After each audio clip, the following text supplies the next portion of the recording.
दोस्तों, अंतरिक्ष में अपने स्पेसक्राफ्ट या इंटरनेशनल स्पेस स्टेशन पर रहकर एक कंट्रोल्ड एनवायरनमेंट में रिसर्च करना तो अब काफी आसान है, लेकिन असली खतरा तो धरती से स्पेस में जाने और वहां से वापस आने में होता है, क्योंकि जाते वक्त एस्ट्रोनॉट्स को पृथ्वी की ग्रेविटेशनल फोर्स की विपरीत दिशा में उड़ना पड़ता है और आते वक्त वातावरण में एंटर करने के दौरान गर्म हवाओं की गर्मी, दबाव और घर्षण का सामना करना पड़ता है।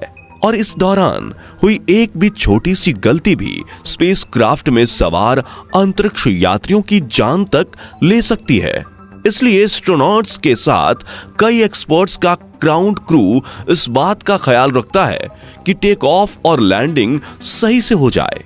और आज के इस वीडियो में हम इस स्पेस ट्रैवल के विज्ञान को आसान शब्दों में समझेंगे, तो पूरा वीडियो जरूर देखिएगा। दोस्तों, बचपन में पटाखे वाला रॉकेट जलाकर शायद आप में से कई लोगों ने सपना देखा होगा कि मैं तो बड़ा होकर रॉकेट में सवार होकर अंतरिक्ष में जाऊंगा। यानी ये बात तो हम सभी को पता होती है कि रॉकेट ही वो व्हीकल है जिसकी मदद से स्पेस में पहुंचा जाता है। लेकिन क्या आपको पता है, स्पेस में जाने के लिए आप रॉकेट में नहीं बैठ सकते, लेकिन इसके लिए आपको स्पेसक्राफ्ट की जरूरत पड़ती है। अब आप कहेंगे कि फिर रॉकेट किस काम का? तो यहां समझने वाली बात यह है कि स्पेस में जाने के लिए रॉकेट और स्पेसक्राफ्ट दोनों की जरूरत होती है, क्योंकि एक स्पेसक्राफ्ट में ही एस्ट्रोनॉट स्पेस एक्सपेरिमेंट के लिए जरूरी चीजें होती हैं, जिसे अंतरिक्ष में पहुंचाने का काम रॉकेट करता है। तो अब हम जानते हैं कि रॉकेट कैसे काम करता है।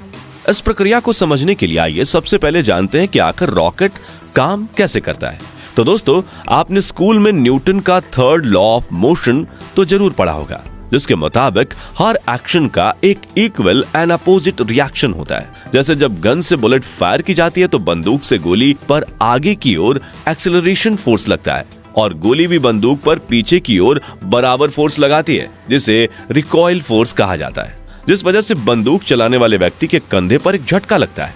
इसके अलावा जैसे हम जमीन पर बॉल उछालते हैं, तब जिस स्पीड से हम बॉल को नीचे मारते हैं वो उतनी ही स्पीड से ऊपर की ओर उछलती है। एक रॉकेट भी न्यूटन के थर्ड लॉ ऑफ मोशन के इसी सिद्धांत पर काम करता है।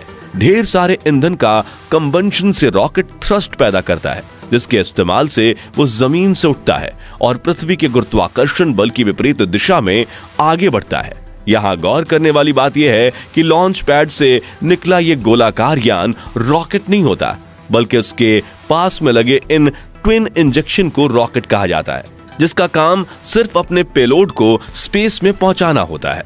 इस पेलोड में स्पेसक्राफ्ट में बैठे एस्ट्रोनॉट्स, सैटेलाइट या फिर साइंटिफिक इक्विपमेंट्स होते हैं।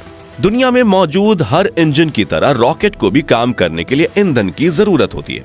जब ये ईंधन जलता है तब उसमें से गर्म गैस निकलती है।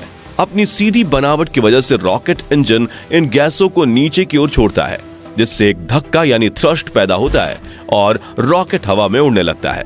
अब आप सोच रहे होंगे कि यह धक्का कितना पावरफुल होता है, तो बता दें कि स्पेसक्राफ्ट के पास लगे ट्विन सॉलिड रॉकेट साथ मिलकर करीब 5.3 मिलियन पाउंड्स थ्रस्ट पैदा करते हैं, जो 44 मिलियन हॉर्स पावर जितना होता है। इतने पावर को उत्पन्न करने के लिए एक साथ 14,706 एक्सल डीजल लोकोमोटिव इंजन या फिर करीब 4 लाख कार्स की जरूरत पड़ेगी।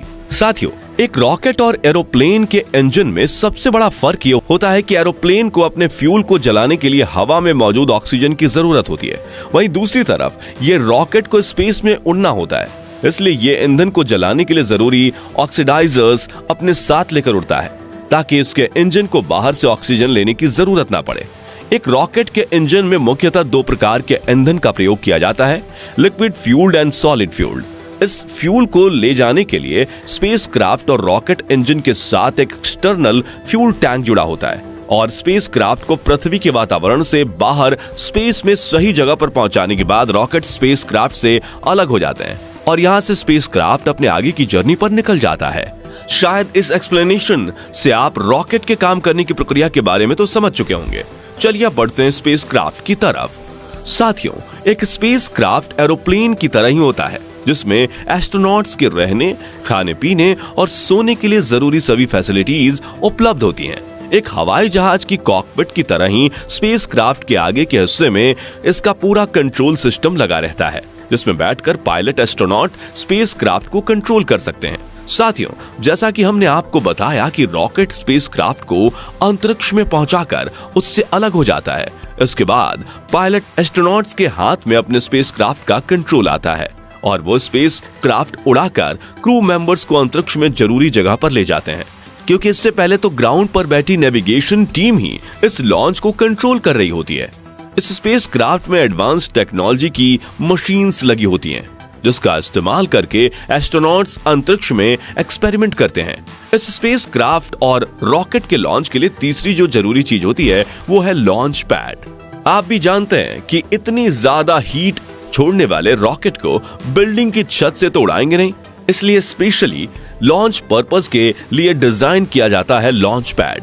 साथियों, लॉन्च पैड वो प्लेटफॉर्म होता है जिसकी मदद से स्पेसक्राफ्ट को आसमान की तरफ एक स्ट्रेट लाइन में प्रोजेक्ट किया जाता है।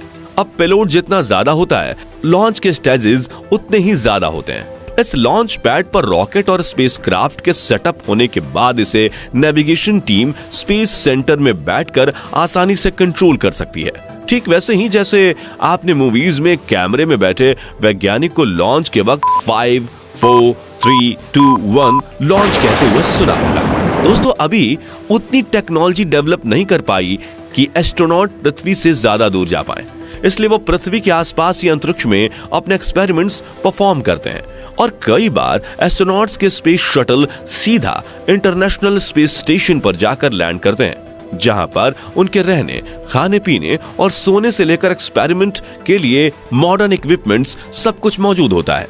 अब इस इतने बड़े स्पेस स्टेशन को बनाया कैसे गया, उसके बारे में फिर कभी बात करेंगे। फिलहाल बात करते हैं कि अंतरिक्ष में अपने टास्क पूरे करने के बाद ये एस्ट्रोनॉट्स फिर से धरती पर लौटते कैसे हैं। यहाँ आप में से कुछ लोगों को लग सकता है कि स्पेस से रिटर्न होने के लिए भी रॉकेट का इस्तेमाल किया जाता होगा, लेकिन आपको बता दें कि वापसी के दौरान स्पेसक्राफ्ट के पास ना ही इतना फ्यूल होता है ना ही रॉकेट, क्योंकि इन्हें तो लॉन्च के बाद ही अलग कर दिया जाता है। तो फिर अंतरिक्ष यात्री नीचे कैसे आते हैं? तो साथियों, यहाँ काम आते हैं स्पेस शटल यानी स्पेसक्राफ्ट, जो करीब 17,500 मील प्रति घंटे की रफ्तार से पृथ्वी की ओर बढ़ते हैं और पृथ्वी की कक्षा की चारों ओर चक्कर काटते हुए धीरे धीरे पृथ्वी के एटमॉस्फेयर में एंटर करता है। इस एंट्री की प्रक्रिया ही स्पेस ट्रैवल की सबसे मुश्किल प्रक्रिया होती है, क्योंकि इस दौरान स्पेसक्राफ्ट को वायुमंडल की गर्म हवाएं और उनके प्रेशर और फ्रिक्शन का सामना करना पड़ता है। इस हीट का अंदाजा आप इसी बात से लगा सकते हैं कि अगर इस स्पेसक्राफ्ट की जगह हवाई जहाज को अंतरिक्ष से वायुमंडल में एंट्री कराई जाए तो वो चुटकियों में जलकर राख हो जाएगी। इसी हीट से बचने के लिए स्पेसक्राफ्ट की ऊपरी और निचली सतह के साथ पंखों पर भी एक खास तरह की हीट रेजिस्टेंस कोटिंग लगाई जाती है।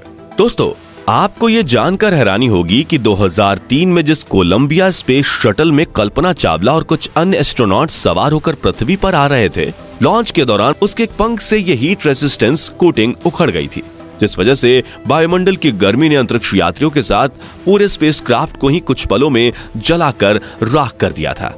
साथियों, कल्पना चावला के इस हादसे के बारे में डिटेल वीडियो आप आई बटन पर क्लिक करके देख सकते हैं।